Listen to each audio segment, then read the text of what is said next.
ஒடியா ஒடியா ஒடியா ஒடியா கைத்துட்டு மைக்கு விடு உண்மையிலேயே சொல்றேன், சத்தியமா சொல்றேன், அண்ணா இல்லைன்னா அங்க டீமே இல்ல. டீம்னா அண்ணா, அண்ணா டீம். இப்ப இந்த 6 மட்டும் அடிக்கலாம் வச்சுங்களேன், நாங்க தோத்துட்டு வீட்டுக்கு போயிருப்போம். அந்த மாதிரி அடி அண்ணன் பயலுகடா. யோ யோ யோ ஈஸியான பாலியா, இத போய் விடுற வேஸ்டியா நீ. டேய் போன பால் தான் 6 அடிச்சான். போன பால் யாரா அவரை டீம்ல இழுத்ததே? அவரே வந்துட்டாருண்ணா. ஏன் இவர் எல்லாம் டீம்ல ஆளே இல்லையா? எதுக்குடா அவரை கூப்பிடுறீங்க?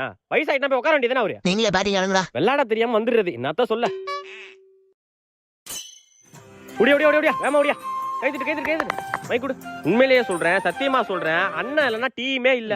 பவுலிங்னா அண்ணா, அண்ணன்னா பவுலிங்ல அண்ணன் அடிச்சுக்க ஆளே கிடையாது. இப்ப இந்த விக்கெட் மட்டும் எடுக்கலாம் வச்சுங்களேன், எங்க டீம் கதை முடிஞ்சு. உண்மையா சொல்றேன், அண்ணன் பயிலுக அடங்கொப்பமான கிழிச்சு பவுலிங் போடுறதா. பவுலிங் போடுறதா பால துறா. என்னடா அண்ணன் சொன்னீங்க, இப்ப வாடா போடான்னு சொல்றீங்க? அப்படிதான்டா பேசுவேன்.